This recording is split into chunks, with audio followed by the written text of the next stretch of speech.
Welcome back to Poppy Monroe. It has been quite some time since I dropped a video here on YouTube, and it's been quite a year as well. But I wanted to come back and talk about thread. I've had a lot of new sewing experiences this year. I've gotten really into hand sewing, sewing with different substrates, different fibers, different threads, and I've learned a ton. I've come across a few issues like breakage in my thread, knotting, thread unraveling, and so I really got down to the root of it, of why I was experiencing these issues, and I've learned a lot of good things from quite a few people, and so I wanted to share this with you from the perspective of a home sewist who loves to sew apparel and do some hand sewing and also do quilting. One really good resource that I learned a lot of this from is Tula Pink in her English paper piecing tutorial from Fat Quarter Shop. And she explains a lot of this from the perspective of the English paper piecing. And so I absolutely recommend you watching video number 2. And there are a few other tips in her other, watch the whole trilogy, it's really, really good. Okay, so first off, when I'm picking my thread, I want to know what is it that I'm sewing and what type of a fiber in a thread do I need. For myself as a home sewist, I rarely get into the silks and the upholstery and all of those other specialty threads. My bread and butter sets with cotton and polyester. That's where I live, that's where I'm comfortable. This meets all of my needs. So this polyester thread I will use on absolutely everything and anything. If I'm sewing garments, I'm always going to use a polyester thread personally. These new polyester threads are not what they were back when they were first made. They used to feel more like fishing line and they were really tough and they would cut through fibers when you're using them. Not anymore. I like this glide thread, and it's very soft. It has a high sheen to it. It's low lint, and it never gets jammed up in my machine. I really love the glide for apparels, but also piecing in quilting, and I do quilt with it, which I know a lot of you quilters who might be watching might be cringing, saying, no, you must use cotton.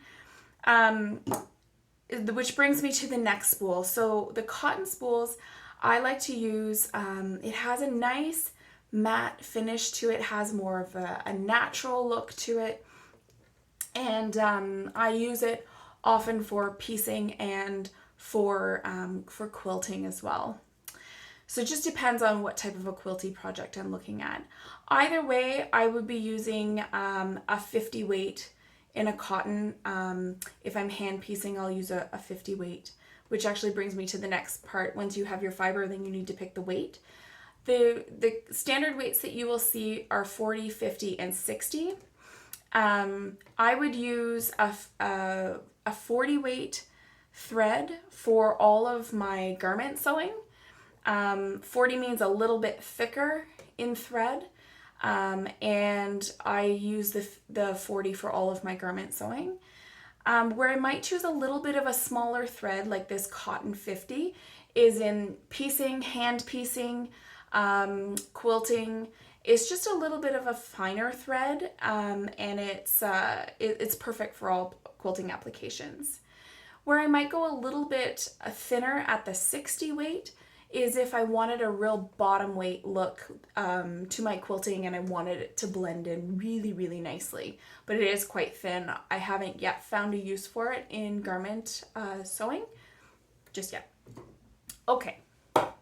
Real riveting stuff, right? Now, I wanted to geek out a little bit on some of the things that I've learned about thread, how it's made, how we should be using it, what things to know. Because again, as I mentioned at the beginning, the issues that I was coming in across were the breakage and the knotting.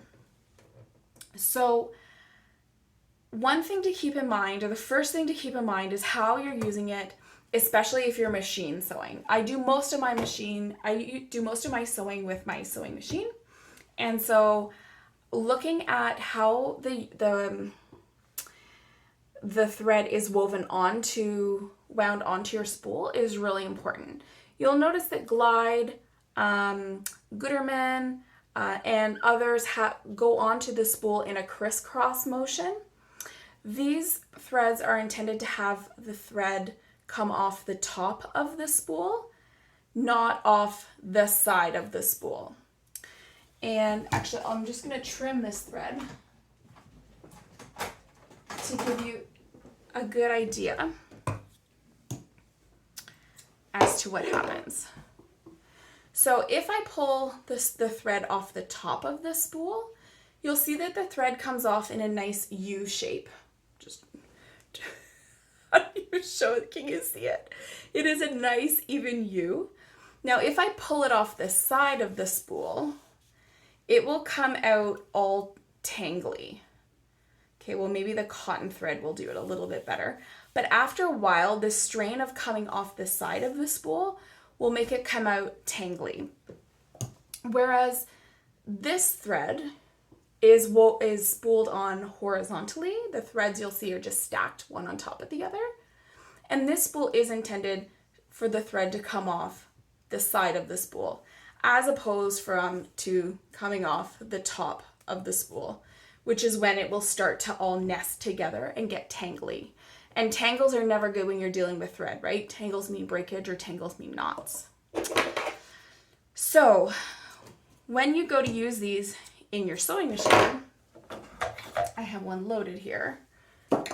A crisscross one always needs to go on horizontally into your machine, and that will ensure that the thread comes off the spool horizontally.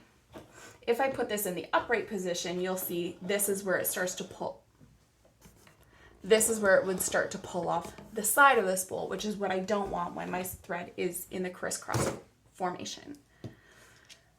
On the other hand, if your thread is stacked horizontally on the thread spool, then you do want it to come off horizontally off the side of the spool, as opposed to it being horizontal and coming off the top of the spool, which is what you don't want.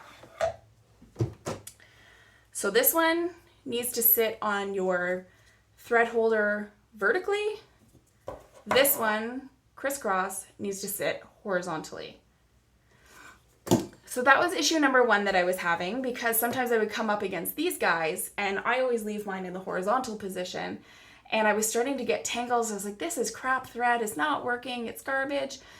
You know, I don't know why people like it so much. It wasn't the thread. It was user error, right? And not understanding what it needed. Okay, so number two is that thread has a grain. And this one I learned from Tula, which was really interesting to me. So if you were to look at thread underneath a microscope, you would see that thread is much like a Christmas tree, and that it has a grain to it. And the fibers all down the shaft of the thread kind of come out like this, all down the thread. And so as it goes through a needle and through a garment or through fabric, you want to make sure that the branches or the little fibers on the thread are going in so that the bushy part is the last to go in, right? Like if you think of putting a Christmas tree through a door, you want the pointy end to go in first and the branches to kind of smush in afterwards. If you go in trunk first, you have all those bushy fibers that are kind of resisting and kind of folding back on each other. And that's where over time you'll get inconsistencies and weakness in your thread, and you'll start to see it twisting, tangling, unraveling, and ultimately breaking or knotting and then breaking. And it's all things that you don't want to happen with your thread. So thread has a grain. Make sure that when you're sewing with your sewing machine, it's, a no-brainer. Basically, you pull this end off the thread and put it through the needle and you're good to go. When you're hand sewing, you want to make sure that you're threading the part that comes off the needle first, the part that comes off your spool of thread first into your needle, and then let the rest dangle.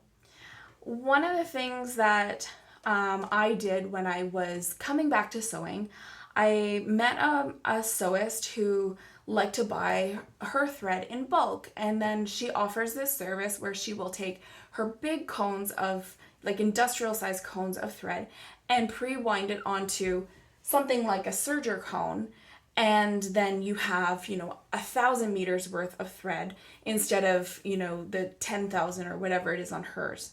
Now, that's all great, except you run into the issue where what used to be thread that would be, pointing in first, and then fibers, smoothing out along the edge of the thread, it's now backwards.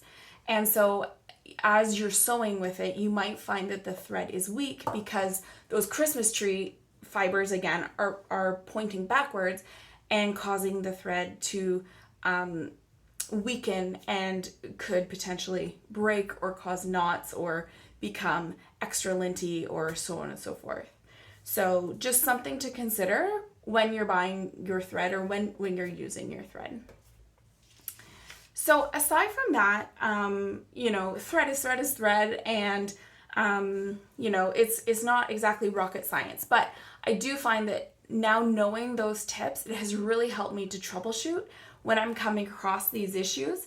If I'm noticing that my thread is jamming up in my needle or it's breaking frequently, I'll look to see, how is the thread wound on the spool? How is my spool positioned? These types of things is just an extra piece of the puzzle to throw into my toolkit in helping me to troubleshoot. I hope this was helpful, and I'm really looking forward to coming back and connecting with you folks shortly. Take care.